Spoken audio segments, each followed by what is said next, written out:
Hi guys, we're back. In case you are new to our channel, I'm Lawrence Villaverde. I'm Cyril Luciano, and we are property specialists at MegaWorld at the Fort. And for today's video, we will be featuring Miss Cyril's newly renovated one-bedroom unit at Park McKinley West. This unit was also designed by Sir Yuzon Katayong, and this unit will be up on Airbnb for short-term leasing. And if you want to check the available dates and rates, you may click the Airbnb link on the description box below. So, are you guys ready to see Miss Cyril's unit? Are you ready, Miss Cy? Yes. Let's go!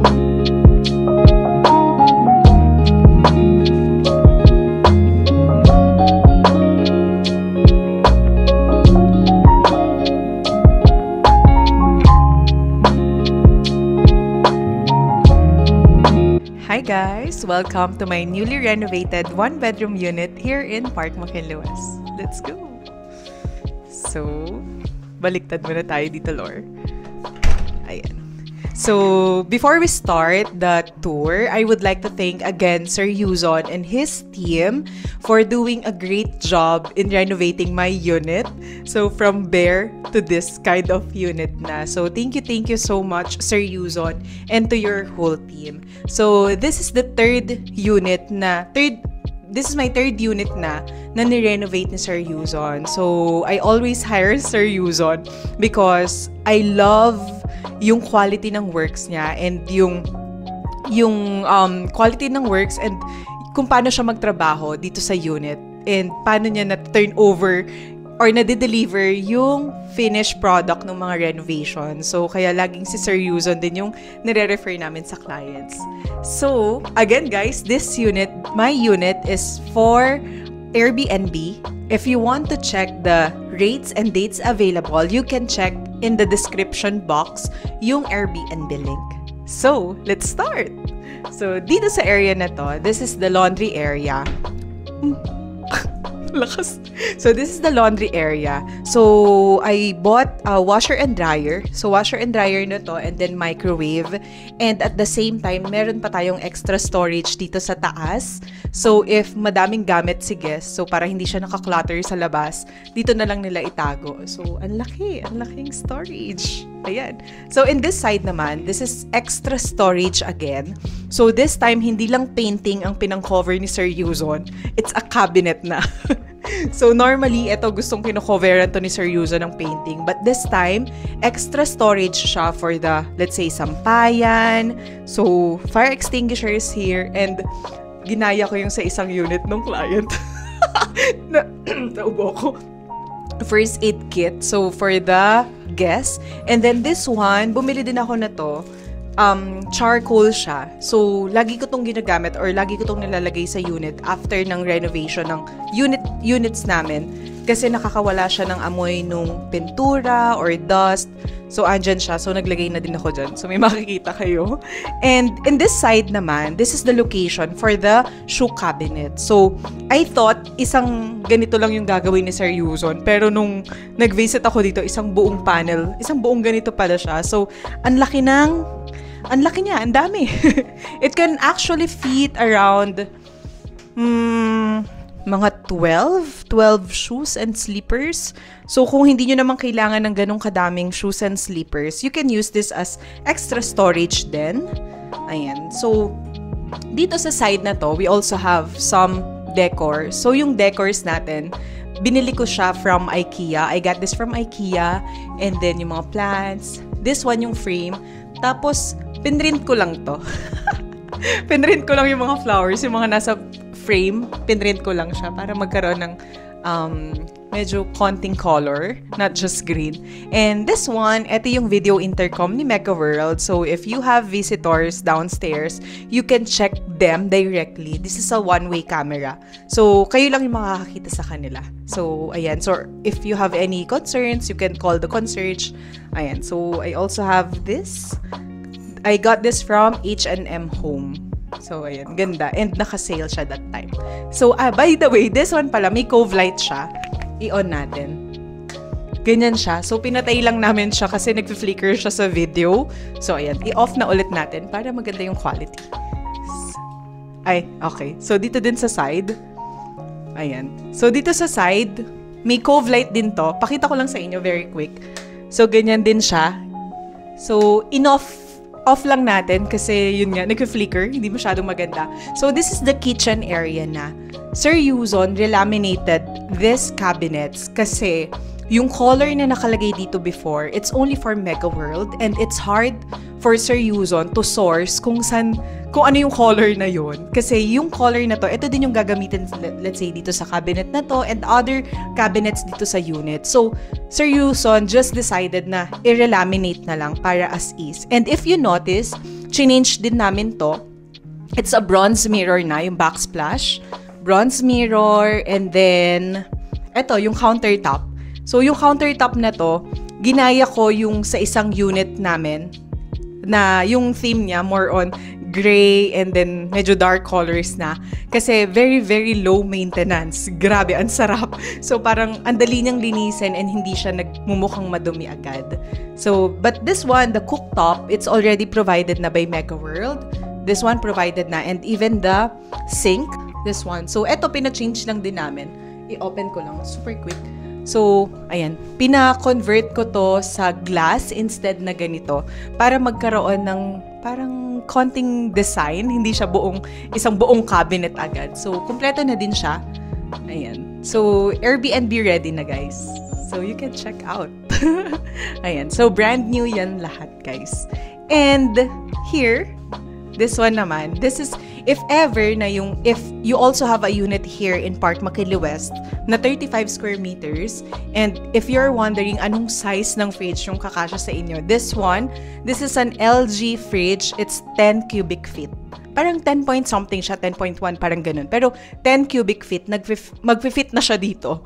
Okay, and we also have extra storage dito sa taas. This storage is the location for the Wi-Fi. So, yun yung maganda sa mga bagong condos din ni Mega World. Kasi, may provision na siya for the Wi-Fi. So, wala kayong makikitang modem or wires for the internet. Kasi andito na siya lahat. Nakatago na and di mo na kailangan galaw-galawin. So, andyan siya. So, very clean. Very tidy yung Very tidy. So, dito naman, this is the toilet and bath. So, nirepaint lang to ni Sir Yuzon. This is painting. Ayan. A painting. So, pinaint siya. Ayan. Together with the door. Painting. Inuulit. So, door. Ayan. So, pinaint siya. Ayan. And then, this is motion sensor. Provided na siya ni Mega World. So, open lang natin. So, ayan. So, very minimal lang yung renovation dito. We just replaced this mirror. Ayan. Nilagyan lang siya ng cabinet. And then, nag-add lang ako ng under-sink cabinet dito. That's the location for the extra storage din. Ayan. And then, yung water heater, andyan din siya. So, lavatory as is na siya. Naglagay din ako dito. Di lang static, pero iyan natin. Para mawala yung amoy. And then, dito, wala na tayong masyadong pinagawa.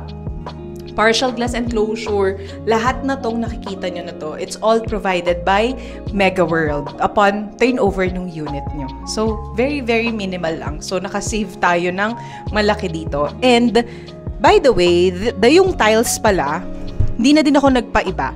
So, as is na din siya, hindi na ako nagpaiba kay Sir Yuzon. So, nag-add na lang tayo ng mga carpet. So, now naman, papunta na tayo sa dining. Pero before tayo pumunta doon, ang ganda ng curve. May curve ulit. Ayan. Ang ganda. Para sumobra nga ng gawa Sir Yuzon dito eh. Para sobrang lapad niya. Oh. Ang laki. Ang galing. Ang ganda. Ayan. So, yan. Meron din tayo yan sa isang unit. So, pinalagay ko din siya dito para may konting softness din dito sa unit. By the way, this unit pala, sinabi ko kay Sir Yuzon na gusto ko na parang hotel-like inspired siya. So, yun yung theme na ginawa namin dito sa unit. It's a hotel-like inspired unit. So, here. This is the dining area. So, this dining area, dining table, it's a quartz top. And then, yung dining chairs, it's custom made by Sir Yuzon. So, siya yung gumawa niyan. Same with the other furnitures dito. So, nagpalagay din ako ng mirror, bronze mirror, para mas magmukha siyang maluwag ng konti. And then, this one, same to nung nakalagay sa, I think, sa cabinet. So, same siya. And then, dito naman tayo sa side. This is the living area. So, this one, this is a leather sofa since mas siya, low maintenance. Since this unit is for Airbnb nga, hindi ako mahihirapan na parang ipapa-wash siya lagi. So, ayan. And then, this one, sofa bed din to, guys. Sofa bed din siya. Ayan. So, di ko na ilalatag. Ayan. Pero sofa bed din. So, if you're planning to stay here, maximum 4 packs. This one, pag nilatag nyo siya, it will be converted to a queen size bed. And very accessible, very lang to, lightweight. Like, tek lang. Ganyo. So, very lightweight. So, hindi siya mahirap move around kung gusto nyo na i-convert to as sofa bed. So, very lightweight. So, teka. Ayan. So, ayan. Move around nyo na lang. And, by the way, yung carpet, I got this from SM Department Store. And, sale siya that time. So, parang naka 50% off siya. And, grabe, sobrang sulit.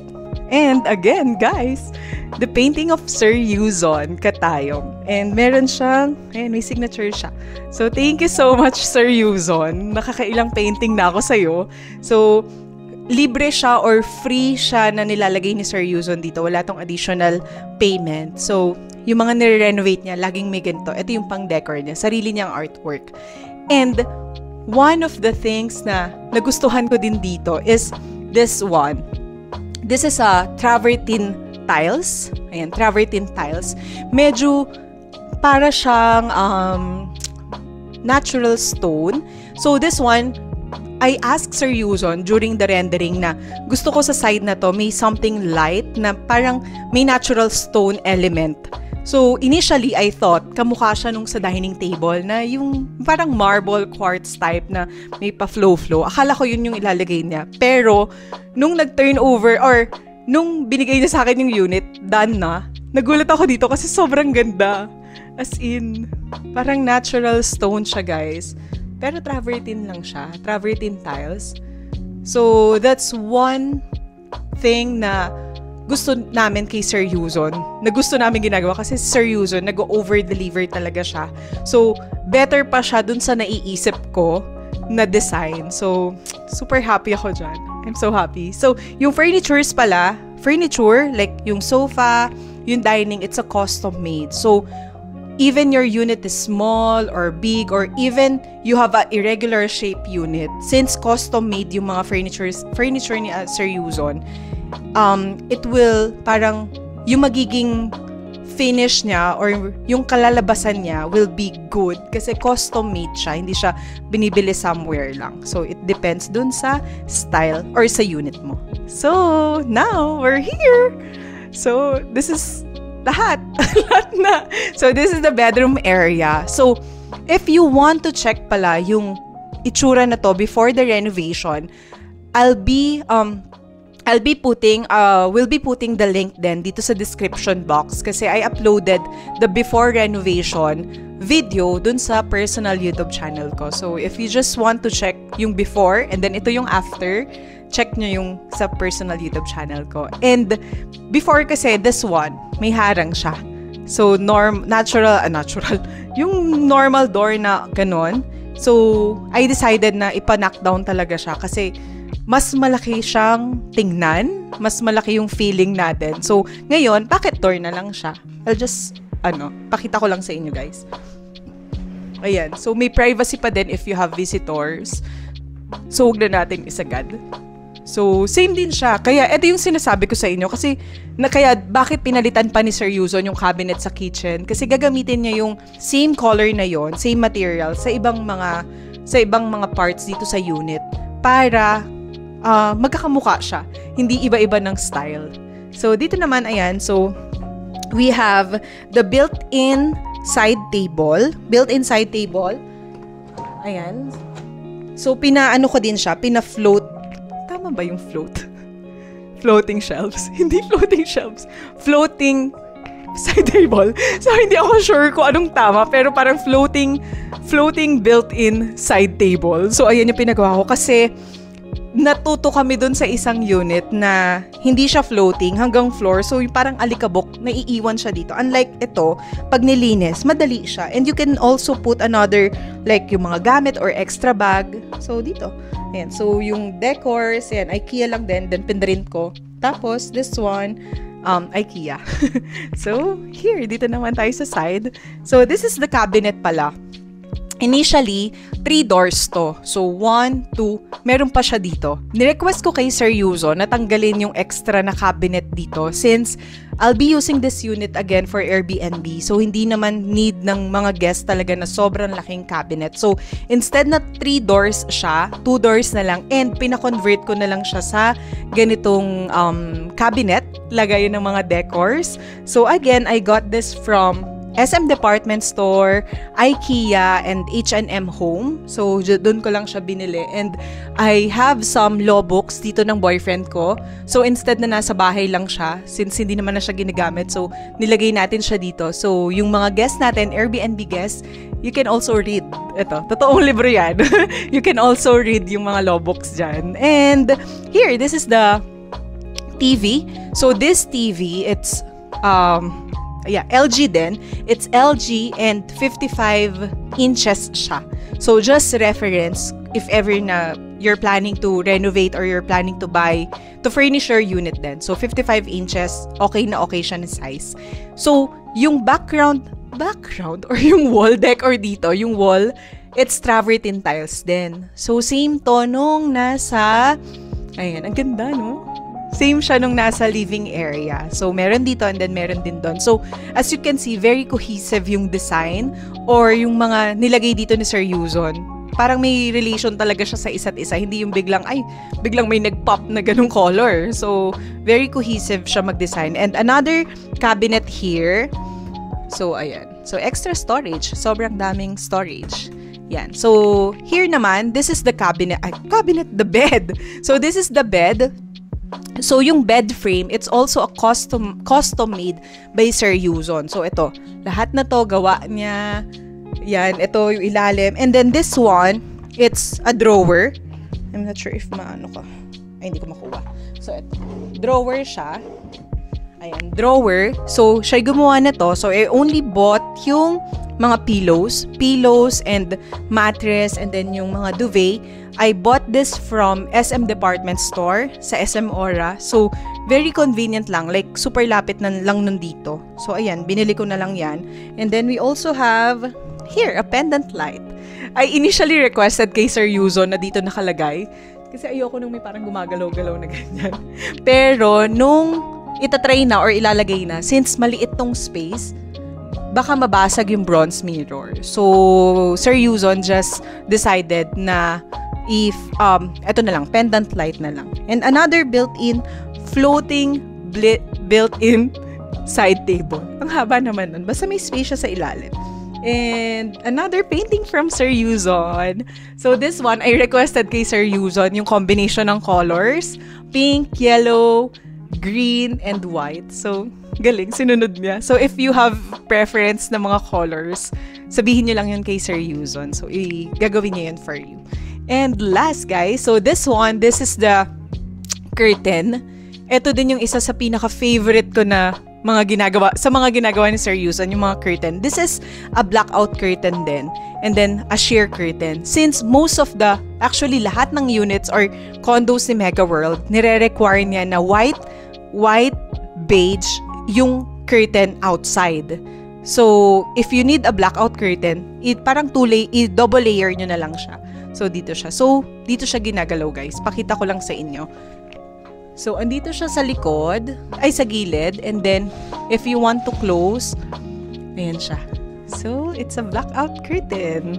Ayan, dilim na. So, open natin. And then, pakita ko sa inyo yung one of the parang best feature ng unit na to. Let's go dito sa balcony. Let's go! It's the view. Ayan. This is the view. So look, guys. Ang ganda. So this is facing sunrise, facing east. You can also see the McKinley Hill, the pool, the amenities, the Lawton, it's along Lawton Avenue din. You can see the Lawton Avenue, the greeneries. So, pag umaga, dito talaga yung nung araw, kaya very helpful na meron tayong blackout curtain. Pero pag hapon, let's say ngayon, mga 1 or 2 p.m. na, nasa kabila na yung araw niyan. So, you can chill na dito. So, you can have your coffee or read books here. Tapos, may view pa kayo ng amenities. Ayan, ang ganda. Ayan, so, pasok naman tayo ulit sa loob. Ayan. So, another pala guys, this one, yung door niya, it's double pane glass. Nakakatulong siya na mabawasan yung noise. So, facing Lawton to, and Lawton is very busy road. Parang main road na siya. Pero ngayon, ayan, very minimal na yung naririnig natin. So, punta tayo dito ngayon. Ay, yung carpet pala, I forgot. Yung carpet yan, SM Department Store din yan. At a very, very good price. So, that's it guys. That's my 35 square meters, 1-bedroom unit, renovated unit here in Park McKinley West. So, I hope na-inspire kayo dito. And if you would like to, let's say, gusto nyo ipagaya or na-inspire kayo dito sa decor, sa design na to, you can freely forward this YouTube video dun sa interior designer nyo. So, yun guys. So, just a quick story about this unit. I got this unit back in 2018. That was the time na nilaunch namin itong Park McKinley West. So, nakuha ko siya at a very, very introductory price. So, kung alam niyo introductory price that time, yun yung price na nakuha ko without extra discounts ha. We don't have an employee discount. So, we got that at that price. And then, ngayon, yung price na to, doble na siya. Like, times 2. Literally, times 2 yung price. So, I'm so happy na nung nilaunch namin yung Park McKinley West na to, may parang, nung nilaunch siya, so let's say nasa office, ganyan nilaunch, may parang, may gusto ko kagad mangyari na I should have or I must have a unit dyan sa Park McKinley West. Kasi nakita ko yung mga properties ng clients ko and yung uncle ko na nakabili ng property sa Uptown way back 2008. It's only 3 million back then, but now, sobrang taas na, like times 3, times 4 yung price. So, when we had a chance na launch yung bago na to, yung Park McKinley West, talagang sinabi ko, kailangan ko magka-unit dito, kailangan ko magka-investment. Kasi before, etong area na to, kung saan nakatayo yung Park McKinley West, it's just a jogging path. And imagine, parang nakasabay tayo dun sa pag-construct ng Park McKinley West. So, I'm very, very happy din. And but by that time, kinukwento ko din yung kila Lore na I don't have enough savings para ipambayad talaga dito sa unit. So, pero I'm happy na pinush ko siya kasi this is my first property investment bago pa yung dalawang vlog namin before ni Lord. This is the first one na sobra grabe yung kaba ko that time na, oh my God, kaya ko babayaran? Kasi alam ko na yung savings ko, hindi siya talaga enough. Pero, I just push myself na if hindi ako kukuha before, wala na akong chance na makakuha ng ganung price. So, kaya talagang pinush ko yung sarili ko. And it's good thing then kasi this unit, this is my baby. I think this is my baby, my first baby na property. When I got this, it helps me push my limits then. And nakatulong siya, tinulungan ako na to na in making decisions in life na yung gagawin ko na to, makakatulong ba to pambayad ko dito sa Park McKinley West? Kasi sobrang nakakakaba talaga siya sa una. Sobrang taas ng risk, especially kung hindi enough yung savings. Pero I'm really, really happy kasi when I bought this unit, that's the time na mas na-push ako mag-work ng bongga, and that's parang domino effect siya eh. Nakabili ako ng unit, kailangan ko siya bayaran, kailangan kong gawin yung best ko sa work para ipambayad ko dito. And hindi ko namamalaya na nagiging okay na yung work ko. And then, at that time, naging top producer. And then yung top producer na yon, napadala pa ako sa Europe for travel incentive. So, imagine guys, it just started because of this kaba kaba sa investment na ginawa ko dito sa Park McKinley West. So that's how I started with this Park McKinley West. And my initial plan for this unit is to resell the property before the turnover, or I bought this 2018, and then isa-sell ko lang siya ilang years. Pero 2019, that's the time na in-announce yung Metro Manila Subway, which will be here in McKinley West area. So, hindi pa lang siya operating, pero more or less around 2031, operational na siya. So, imagine the price lalo ng mga property dito.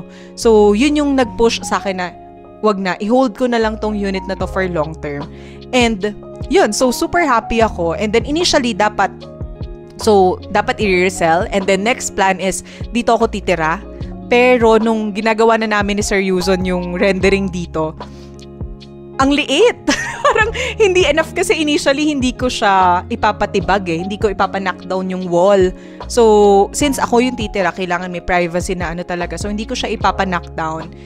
And, sobrang parang hindi enough yung space ko sa mga gamit dito sa unit. So, change of plans again. And now, ayan. So, nahanap na natin ang final purpose ng unit na to. I'll just be using this for Airbnb. So, I'm happy with the result of my studio unit na currently nasa Airbnb din. So, I'm so happy kasi natutulungan niya ako magbayad dun sa monthly amortization. So, same with this unit.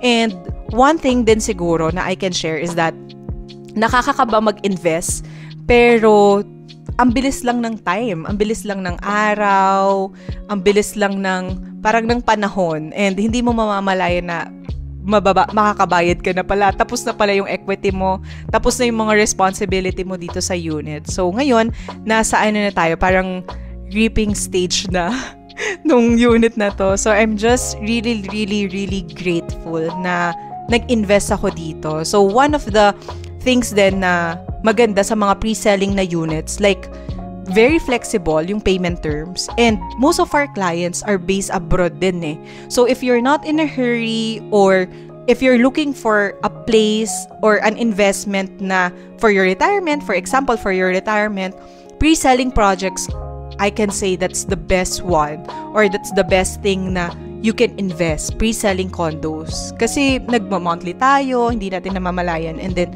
ready na siya by then. And I'm so happy lang. Grabe guys. So, I'm just really grateful na inano ko siya. Ito yung naging, yung switch on ko. Nagkaroon ako ng idea about sa mga properties, and then yun, nasundan. So, I hope yung mga clients din namin or yung viewers na to na medyo kinakabahan na mag-invest sa property, especially let's say sa condominium na pre-selling, I hope na nakatulong to kasi that's the same direction na ginawa ko. Pre-selling, wala pa talaga, as in jogging path pa siya before. Pero now, eto na, it's here na. And very flexible pa yung payment terms na nakuha during the pre-selling stage. And number 2 na advantage din ng pre-selling is you can maximize talaga yung price appreciation. So imagine, yung price na to ngayon, if isa-sell namin, it's market price na. So nakuha ko lang siya half nun.